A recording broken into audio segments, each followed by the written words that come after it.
সূর্যাস্তের মধ্য দিয়ে বিদায় নিল বাংলা বছর 1425। বছরের শেষ সূর্যাস্তটা দেখার জন্য আসছি।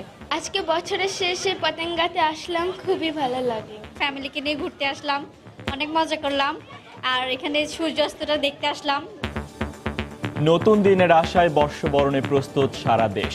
মঙ্গল শোভাযাত্রা সফল করতে চারুকলায় শেষ মুহূর্তের ব্যস্ততা।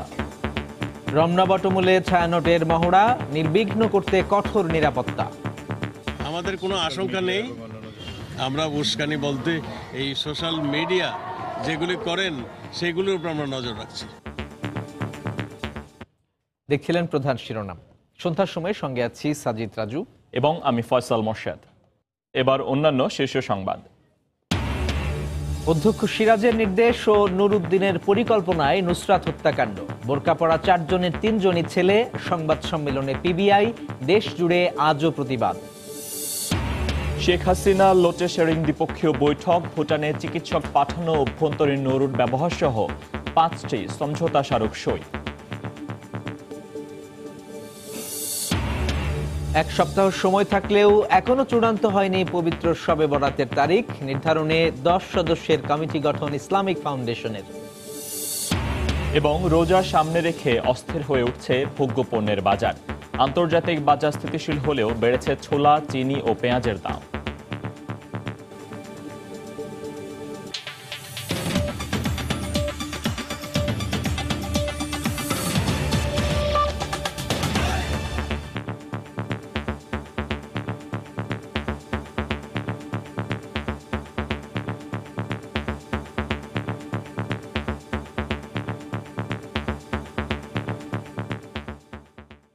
সূর্যাস্তের মধ্য দিয়ে বিদায় নিল আরও একটি বাংলা বছর। কাল সূর্যোদয়ের সঙ্গে সঙ্গে গান আর সুরে সুরে আবাহন করা হবে নতুন বছর 1426।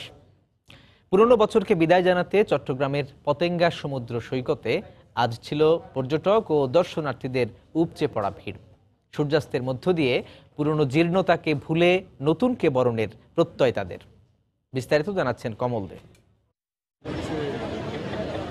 বাংলা সনের শেষ সূর্যাস্ত দেখার জন্য পতেঙ্গা সমুদ্র সৈকতে ভিড় করেছে লাখো পর্যটক। এখানকার 6 কিলোমিটার এলাকায় তিল ধারণের ঠাঁই ছিল না। দুপুর না হতে নগরীর সবগুলি গণপরিবহন বাদ ছিল পতেঙ্গামুখী। মেলা যত বেড়েছে ততই বেড়েছে পর্যটকের ভিড়।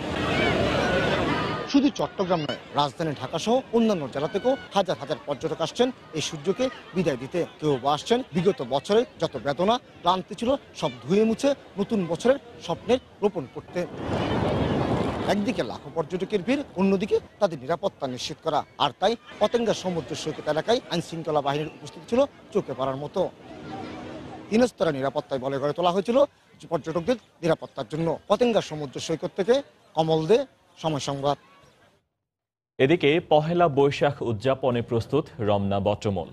শেষ মুহূর্তের প্রস্তুতি চলছে ঢাকা বিশ্ববিদ্যালয়ে চারুকলা অনুষদেও।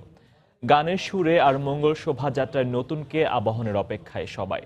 পুরনোকে ভুলে নতুন বছরকে বরণের এ কর্মযজ্ঞ যেন সার্বজনীন উৎসব আয়োজনেরই বার্তা বহন করে।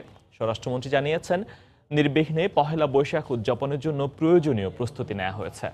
বটমূল এলাকায় নিরাপত্তার মহড়াও সম্পন্ন করেছে আইন শৃঙ্খলা রক্ষা বাহিনী। শনিবার সকালে অনুষ্ঠানস্থল পরিদর্শন করেন স্বরাষ্ট্রমন্ত্রী। অপ্রীতিকর ঘটনা এড়াতে আইন শৃঙ্খলা বাহিনী তৎপর রয়েছে বলে জানান তিনি। আমাদের কোনো আশঙ্কা নেই। সোশ্যাল মিডিয়ার মাধ্যমে নানান ধরনের রিউমার, প্রপাগান্ডা একটা তৈরি করার প্রয়াস পায়। আমরা সেই জায়গাটাতেও চেষ্টা করছি, আমরা সেই জায়গাটা নজরদারিতে রাখছি। সারা বাংলাদেশ আমাদের নিরাপত্তার জন্য আমাদের নিরাপত্তা বাহিনী সজাগ রইবে। মঙ্গল শোভাযাত্রা যেখানে হবে সেখানে আমরা আরো বিশেষ নিরাপত্তার ব্যবস্থা আমরা নিয়েছি। কর্মব্যস্ত সময় পার করছেন চারুকলায় মঙ্গল শোভাযাত্রার আয়োজকরা। কয়েকদিন ধরে টানা কাজ করে শোভাযাত্রার অনুষঙ্গ প্রস্তুত করেছেন তারা। আমরা এখন এই যে পেস্টিংয়ে চলে গেছি, এরপরে হচ্ছে আমাদের যে প্রোগ্রাম এই জিনিসটা আছে আমরা কাজটা শেষ করতে পারবো নির্দিষ্ট সময়ের ভিতরে। সকাল থেকেই দর্শনার্থীদের সমাগম দেখা গেছে চারুকলায়। বর্ষবরণ প্রাণের উৎসবে রূপ নেবে এমনটাই প্রত্যাশা সবার। এগুলোতে মঙ্গল শোভাযাত্রা হবে, যেটা দেখছি সেটাই অনেক সুন্দর লাগে। মঙ্গল শোভাযাত্রার অনেক কিছু করা হচ্ছে, এগুলো দেখলাম, বাচ্চাদের দেখলো, খুব খুশি হলো। ভিড়ের জন্য অনেক কিছু দেখতে পারি না, অথবা দেখা যায় যে বের হলে বেশি দূর আসতে পারি না, এই জন্য আজকে আসা। পহেলা বৈশাখের সকাল 9টায় চারুকলা থেকে বের হবে মঙ্গল শোভাযাত্রা। বিপদে শির উঁচু রাখার আহ্বান জানানোর আদলে তৈরি করা হয়েছে এবারের উপকরণ। মিজানুর রহমান কবির, সময় সংবাদ, ঢাকা। সম্পর্ক জোরদারের ধারাবাহিকতায় এবার বাংলাদেশ ও ভুটানের মধ্যে সই হলো 5টি সমঝোতা স্মারক। সকালে প্রধানমন্ত্রীর কার্যালয়ে বাংলাদেশ সফররত ভুটানের প্রধানমন্ত্রী লোটে শেরিং ও প্রধানমন্ত্রী শেখ হাসিনার দ্বিপক্ষীয় বৈঠকে স্মারকগুলো সই হয়। কৃষি, স্বাস্থ্য, নৌপরিবহন, পর্যটন সহ নানা ক্ষেত্রের সহযোগিতার পাশাপাশি দেশটি 16টি পণ্যে শুল্কমুক্ত সুবিধা চেয়েছে বলে জানিয়েছেন পররাষ্ট্র সচিব। টানা তৃতীয় মেয়াদে শেখ হাসিনা সরকার গঠনের পর প্রথমবারের মতো সরকার প্রধান হিসেবে বাংলাদেশ সফরে এসেছেন ভুটানের প্রধানমন্ত্রী লোটে শেরিং। শনিবার বেলা 10টার কিছু আগে প্রধানমন্ত্রীর কার্যালয়ে দ্বিপক্ষীয় বৈঠক করতে এলে তাকে শুভেচ্ছা জানান সরকার প্রধান শেখ হাসিনা। বাংলাদেশকে স্বাধীনতার প্রথম স্বীকৃতিদাতা দেশ ভুটানের প্রধানমন্ত্রী লোটে শেরিংয়ের সাথে একান্তে কথা বলেন শেখ হাসিনা। পরে 30 সদস্য নিয়ে সফরে আসা ভুটানের প্রধানমন্ত্রীর সাথে দ্বিপক্ষীয় বৈঠকে বসেন বাংলাদেশের নীতি নির্ধারকরা। এরপর দুই শীর্ষ নেতার উপস্থিতিতে পারস্পরিক সহযোগিতামূলক 5টি সমঝোতায় সই করে ঢাকা থিম্পু। কূটনৈতিক আনুষ্ঠানিকতা শেষে পররাষ্ট্র সচিব সাংবাদিকদের জানান, দুদেশের সম্পর্কের ব্যাপ্তি বেড়েছে আগের চেয়ে বহুগুণ। আগামীতে বিদ্যুৎ উৎপাদন সহ নানা খাতে ভুটানের সম্ভাবনা কাজে লাগাতে চায় বাংলাদেশ। হাইড্রো ইলেকট্রিসিটি তৈরি, ভুটানে উৎপাদন এবং সেটাকে এই অঞ্চলে বাজারজাতকরণের ব্যাপারে একটা আলোচনা বেশ কিছুদিন ধরে আছে, দ্রুত এটা স্বাক্ষরিত হবে। এছাড়া হাসিনা শেরিং বৈঠকে 16টি পণ্যের শুল্কমুক্ত বাজার সুবিধা ভুটানের পক্ষ থেকে দাবি করা হয়েছে জানিয়ে শহীদুল হক আরও বলেন, ঢাকার চিকিৎসকদের ভুটানে কাজ করাতে আগ্রহী দেশটি। ভুটান আমাদের কাছে 16টি বিষয় ডিউটি ফ্রি, কোটা ফ্রি চেয়েছে। মাননীয় প্রধানমন্ত্রী বলেছেন যে বিষয়টি দেখবেন, ওনারা চাচ্ছেন যে বাংলাদেশ থেকে নেবেন। এছাড়া বাংলাদেশ, ভুটান, ভারত, নেপাল আন্তঃদেশীয় যোগাযোগ নেটওয়ার্ক BBIN বাস্তবায়নে দেশটির নতুন সরকার পদক্ষেপ নেবে বলেও শেখ হাসিনাকে অবগত করেছেন ভুটানের প্রধানমন্ত্রী লোটে শেরিং। দেবাশিস রায়, সময় সংবাদ, ঢাকা। সন্ধ্যার সময়ে আরো থাকছে।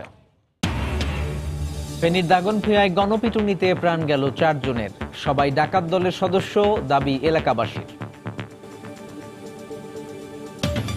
অধ্যক্ষ সিরাজউদ্দৌলার নির্দেশে নূর উদ্দিনের পরিকল্পনায় পুড়িয়ে হত্যার চেষ্টা করা হয় নুসরাত জাহান রাফিকে। জবানবন্দিতে এ তথ্য জানিয়েছে নুর উদ্দিন। দুপুরে PBI সদর দফতরে সংবাদ সম্মেলনে আরও জানানো হয়, নুসরাতের গায়ে আগুন দেওয়ার সময় 6 জন উপস্থিত ছিল, আর পুরো ঘটনায় 13 জন জড়িত। এদিকে হত্যা মামলায় গ্রেফতার জাবেদ খানের 7 দিনের রিমান্ড মঞ্জুর করেছেন আদালত। খান মোহাম্মদ রুমেলের রিপোর্ট। নুসরাতের করা মামলায় অধ্যক্ষ সিরাজউদ্দৌলা তখন জেলে।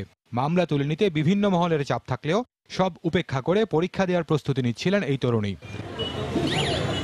অন্যদিকে চলছিল তাকে দৃশ্যপট থেকে সরিয়ে দেওয়ার নৃশংস আয়োজন। ফেনীর সোনাগাজীতে নুসরাত জাহান রাফির উপর আগুন হামলার পর থেকেই সামনে আসছিল কয়েকটি নাম। অধ্যক্ষ সিরাজউদ্দৌলা, নুরুদ্দিন, কাউন্সিলর মাকসুদ আলম এদের মধ্যে অন্যতম। গাফিলতি থাকায় ওসিকে প্রত্যাহার করে মামলার দায়িত্ব দেওয়া হয় PBIকে। তদন্ত ভার পাওয়ার পর এখন পর্যন্ত এজাহারভুক্ত 9 আসামিকে গ্রেফতার করেছে PBI। তদন্তের দায়িত্ব পাওয়ার 4 দিনের মাথায় সংবাদ সম্মেলনে PBI প্রধান জানান, নুরুদ্দিন সহ 13 জন জড়িত ছিল বর্বরোচিত এই ঘটনায়। আমাদের এই ঘটনায় আমরা 13 জনের সংশ্লিষ্টতা পেয়েছি, আরও বাড়তে পারে। সিরাজউদ্দৌলার বিরুদ্ধে যৌন নির্যাতনের মামলা করাই কাল হয়েছিল নুসরাতের জন্য। এরপরই পরিকল্পনা হয় তাকে হত্যার। নুসরাতকে প্রেমের প্রস্তাব দিয়ে প্রত্যাখ্যাত শাহাদাত হোসেন শামীম, হাফেজ কাদের এবং নুরুদ্দিন সহ 5 জন মিলে পরিকল্পনা করে হত্যার। আর জেলে বসে তাদের নির্দেশ দেয় সিরাজউদ্দৌলা। আগে থেকেই বোরকা পরে ছাদে অপেক্ষা করছিল হত্যাকারীরা। নুসরাতের সহপাঠী শম্পা তাকে ডেকে নেয় ছাদে।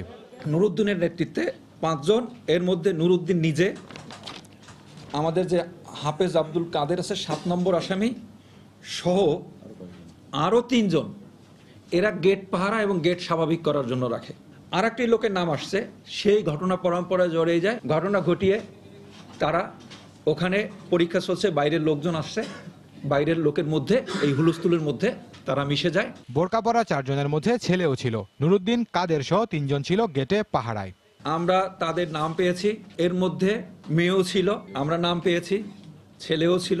দ্রুততম সময়ের মধ্যে আলোচিত এই মামলার অভিযোগপত্র দেওয়ার চেষ্টা চলছে বলেও জানান PBI প্রধান। আসামিদের উঠিয়ে আনা খান মোহাম্মদ রুমেল, সময় সংবাদ, ঢাকা। পুলিশ বাহিনী দেশের আইন শৃঙ্খলা রক্ষার চেয়ে বিরোধী দল দমন পীড়নে ব্যস্ত বলে অভিযোগ করেছেন বিএনপির স্থায়ী কমিটির সদস্য ব্যারিস্টার মওদুদ আহমদ। বিকেলে ফেনীর সোনাগাজী উপজেলার উত্তর চর চান্দিয়া গ্রামে মাদ্রাসা ছাত্রী নুসরাত জাহান রাফির পরিবারের সদস্যদের সমবেদনা জানাতে গিয়ে কথা বলেন তিনি। তার নেতৃত্বে একটি প্রতিনিধি দল নুসরাতের পরিবারের সদস্যদের খোঁজ খবর নেন। এ সময় জেলা ও উপজেলা বিএনপির বিভিন্ন পর্যায়ের নেতাকর্মীরা উপস্থিত ছিলেন। পরে নুসরাতের কবর জিয়ারত করেন বিএনপি নেতারা।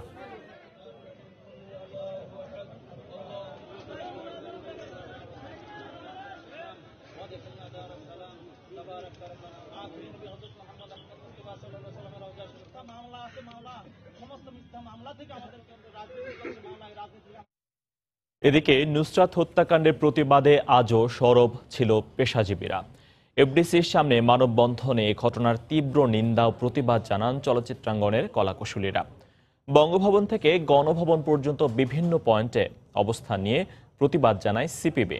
অন্যায়ের বিরুদ্ধে লড়াই ও প্রতিবাদের ক্ষেত্রে নুসরাতের সাহসিকতা দৃষ্টান্ত হয়ে থাকবে বলেও মন্তব্য করেন তারা।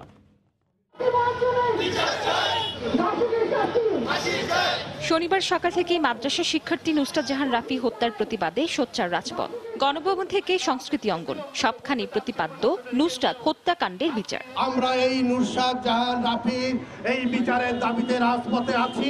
সকাল 11:30টায় এফডিসির সামনে মানববন্ধন কর্মসূচি পালন করেন বাংলাদেশ চলচ্চিত্র পরিচালক সমিতি। একাত্মতা জানান শিল্পী ও কলাকুশলীরাও। এ সময় ধর্ষকের সর্বোচ্চ শাস্তির পক্ষে স্লোগান দিতে থাকেন তারা। এই ঘৃণ্য ঘটনা আমি নিন্দা করছি এবং এর দ্রুত বিচার চাচ্ছি। সোনাগাজী থানার ওসির বিচারটা চাওয়া উচিত, কারণ এই ওসির জন্যই আজকে নুসরাতের জীবনটা গিয়েছে। আমাদের যতক্ষণ নিঃশ্বাস আছে আমরা তোমার এই জঘন্য হত্যাকাণ্ডের প্রতিবাদ জানাবো।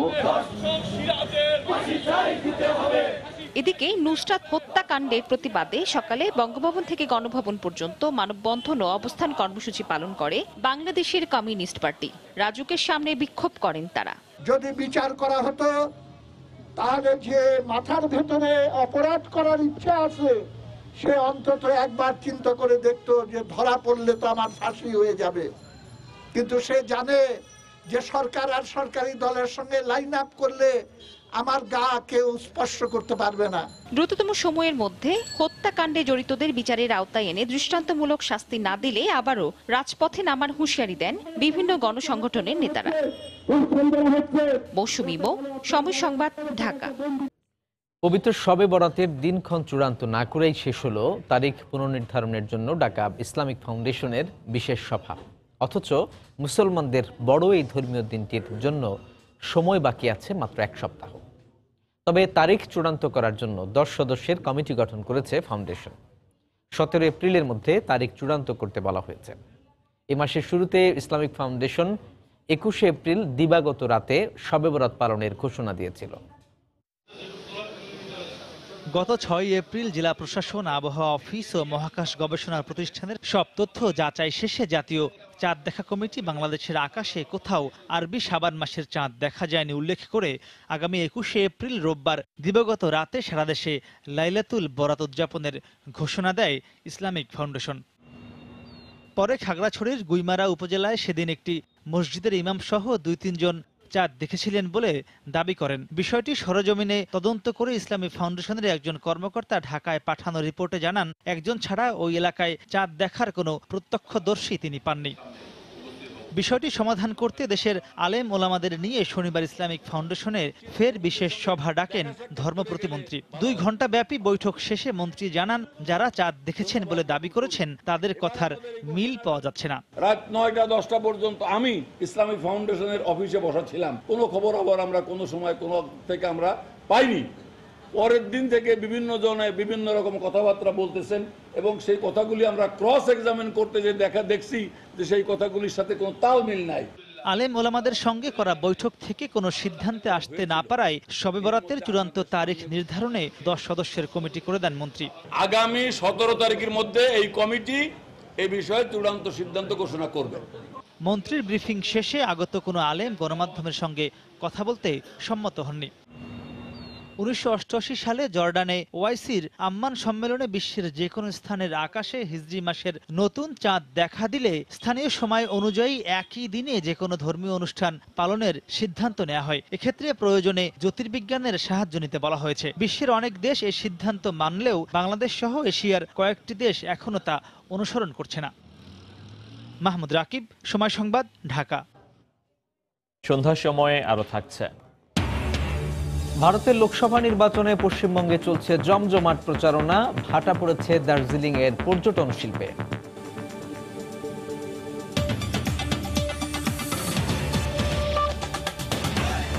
ফেনীতে ডাকাত সন্দেহে গণপিটুনিতে 4 জন নিহত হয়েছে, আহত হয়েছে আরো 1 জন। পুলিশ জানিয়েছে গতরাতে দাগনভূঞা উপজেলার আলেপুর গ্রামের হেদায়েত উল্লাহর বাড়িতে হানা দেয় ডাকাত দলের সদস্যরা। এ সময় বাড়ির মালিক চিৎকার দিলে আশপাশের লোকজন ডাকাত দলের সদস্যদের ঘিরে ফেলে। এ সময় 2 জন পালিয়ে গেলেও 5 জনকে আটক করে গ্রামবাসী। পরে তাদের গণপিটুনি দিলে ঘটনাস্থলে 2 জনের মৃত্যু হয়। গুরুতর অবস্থায় 3 জনকে উদ্ধার করে ফেনী সদর হাসপাতালে নেওয়া হলে আরও 1 জন মারা যায়। গুরুতর আহত অপরজনকে চট্টগ্রাম মেডিকেলে পাঠানো হলে সেখানে তার মৃত্যু হয়।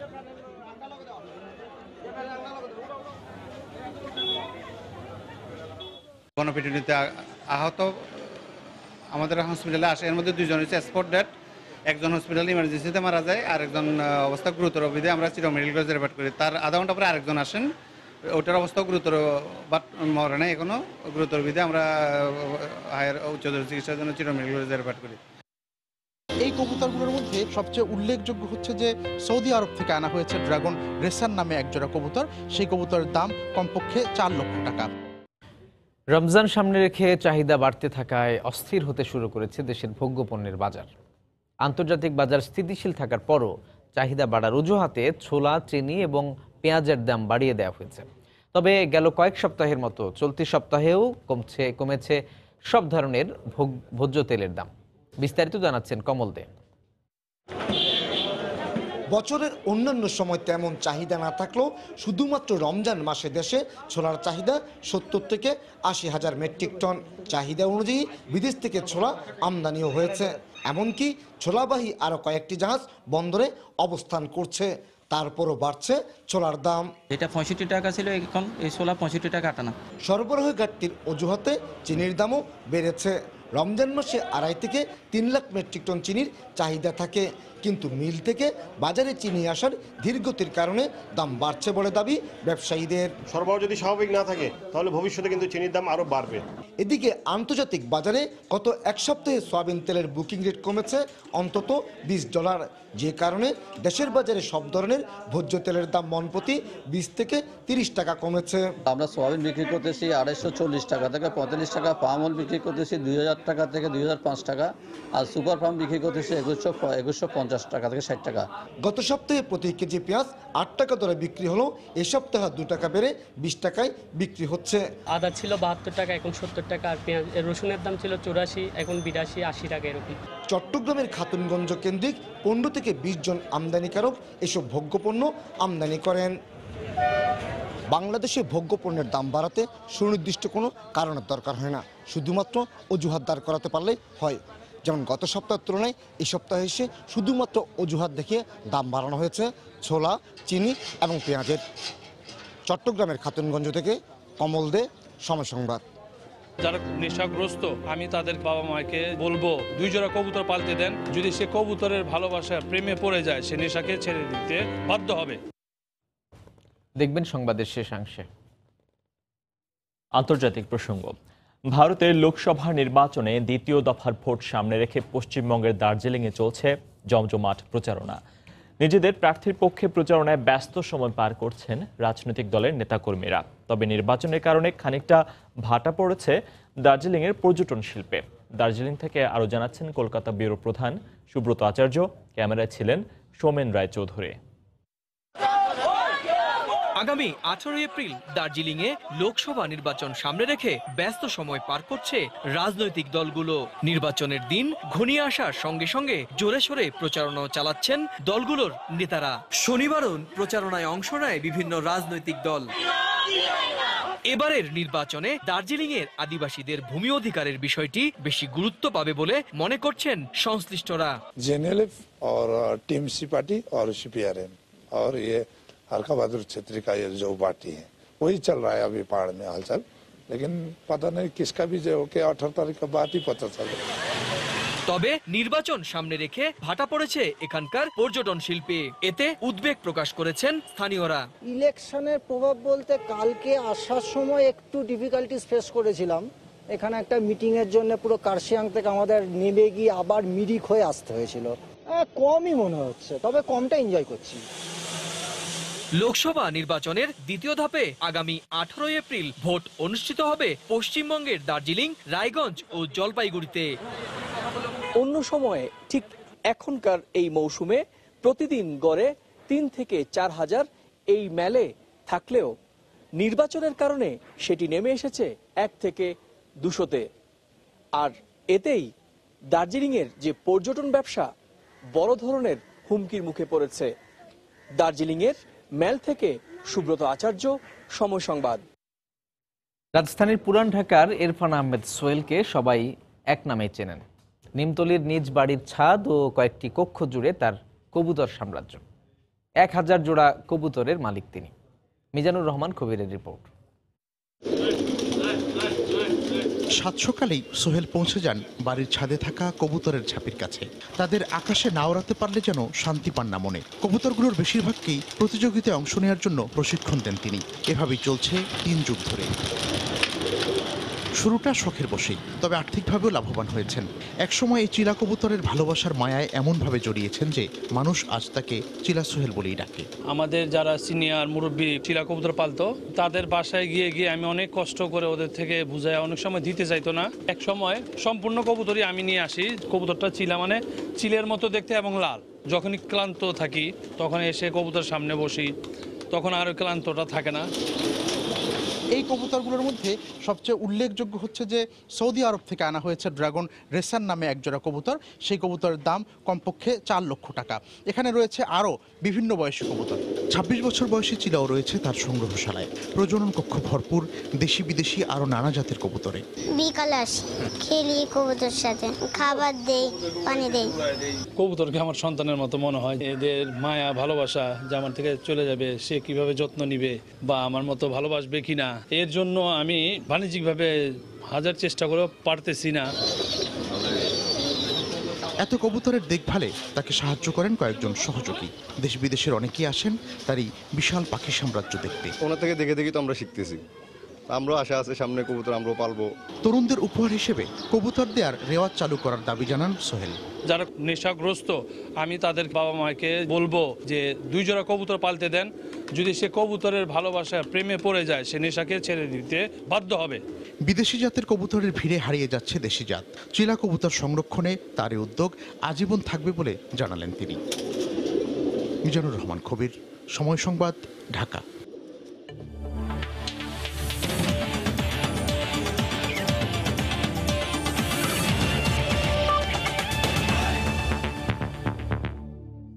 ইউনিসেফের উদ্যোগে ভিন্ন ধর্মী এক ম্যাচে অংশ নিল বাংলাদেশ নারী ফুটবল দল। শনিবার সুবিধা বঞ্চিত মেয়েদের সঙ্গে প্রীতি ম্যাচে খেলেছেন তারা। প্রিয় ফুটবলারদের সঙ্গে খেলার সুযোগ পেয়ে উচ্ছ্বসিত কিশোরীরা। এদিকে নারী ফুটবলের উন্নয়নে এমন আয়োজনের গুরুত্বের কথা তুলে ধরেছেন আয়োজকেরা।